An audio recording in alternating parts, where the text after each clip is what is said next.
टीपू सुल्तान भारतीय उपमहाद्वीप के एक प्रसिद्ध शासक और योद्धा थे। आज यानी 4 मई उनका पुण्यतिथि है, तो चलिए उनके जीवन के बारे में कुछ जानते हैं। टीपू सुल्तान मैसूर का शहर 10 दिसंबर 1750 को देवनहल्ली कर्नाटक में पैदा हुए थे। उनका जन्म का नाम सुल्तान फतेह अली साहब टीपू था। टीपू सुल्तान के पिता हैदर अली दक्षिण भारत के एक शक्तिशाली राज्य मैसूर राज्य के शासक थे। हैदर अली एक मिलिट्री जीनियस थे जो मैसूर के वास्तविक शासक बने। टीपू का वंश सैन्य परंपरा में निहित था।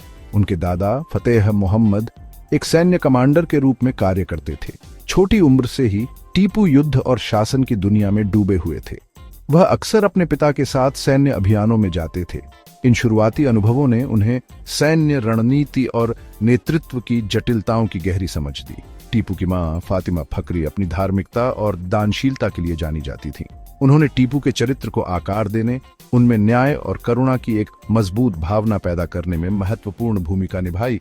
सैन्य महत्वाकांक्षा और धार्मिक मूल्यों दोनों से आकार पाया टीपू सुल्तान का पालन पोषण उन्हें आगे आने वाली चुनौतियों के लिए तैयार करता था।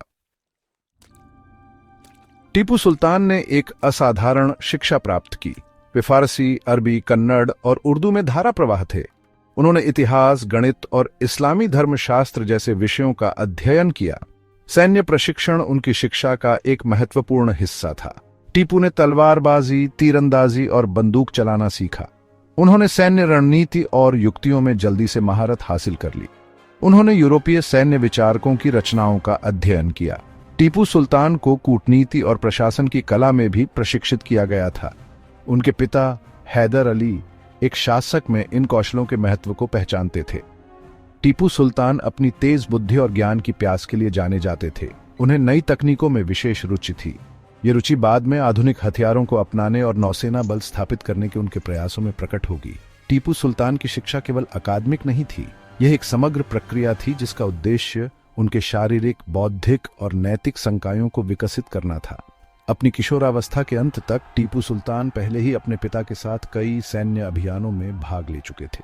उनके साहस और सामरिक कुशाग्रता ने उन्हें अपने सैनिकों का सम्मान दिलाया। टीपू की शिक्षा और शुरुआती सैन्य अनुभवों ने उन्हें मैसूर राज्य में नेतृत्व की भूमिका निभाने के लिए तैयार किया। टीपू सुल्तान का शासनकाल उनके सैन्य कौशल और प्रशासनिक सुधारों द्वारा चिह्नित किया गया था। उन्होंने नए हथियारों और रणनीति पेश करते हुए अपनी सेना का आधुनिकीकरण किया। टीपू सुल्तान एक मजबूत नौसेना के महत्व को समझते थे। उन्होंने एक दुर्जेय नौसेना का निर्माण किया, समुद्र में ब्रिटिश प्रभुत्व को चुनौती दी।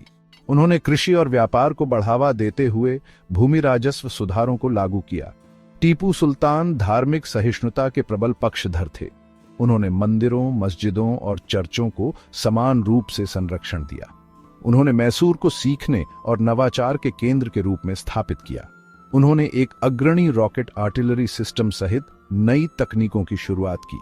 टीपू सुल्तान के शासन को ब्रिटिश ईस्ट इंडिया कंपनी ने चुनौती दी, जिससे 4 आंग्ल मैसूर युद्ध हुए। उन्होंने छापामार युद्ध रणनीति का प्रयोग करते हुए अंग्रेजों के खिलाफ बहादुरी से लड़ाई लड़ी। सैन्य प्रौद्योगिकी और रणनीति में उनके नवाचारों ने उन्हें एक दुर्जेय प्रतिद्वंद्वी के रूप में पहचान दिलाई। टीपू सुल्तान 4 मई 1799 को अंग्रेजों के खिलाफ अपनी राजधानी श्रीरंगपट्टनम की रक्षा करते हुए मारे गए। उनकी मृत्यु ने भारतीय इतिहास में एक महत्वपूर्ण मोड़ दिया, जो ब्रिटिश ईस्ट इंडिया कंपनी के बढ़ते प्रभुत्व का प्रतीक है। टीपू सुल्तान को एक राष्ट्रीय नायक और ब्रिटिश साम्राज्यवाद के खिलाफ प्रतिरोध के प्रतीक के रूप में याद किया जाता है। उनके साहस, सैन्य कौशल और प्रशासनिक सुधारों के लिए उनकी प्रशंसा की जाती है। उनकी विरासत भारतीयों की पीढ़ियों को प्रेरित करती है। मैसूर के बुनियादी ढांचे, अर्थव्यवस्था और सेना में टीपू सुल्तान का योगदान निर्विवाद है। उनकी दूरदर्शी नीतियों और तकनीकी नवाचार पर जोर देने का स्थायी प्रभाव पड़ा। टीपू सुल्तान की कहानी उत्पीड़न का विरोध करने की मानवीय भावना की क्षमता का प्रमाण है। उनका जीवन और मृत्यु स्वतंत्रता और आत्मनिर्णय के महत्व की याद दिलाते हैं।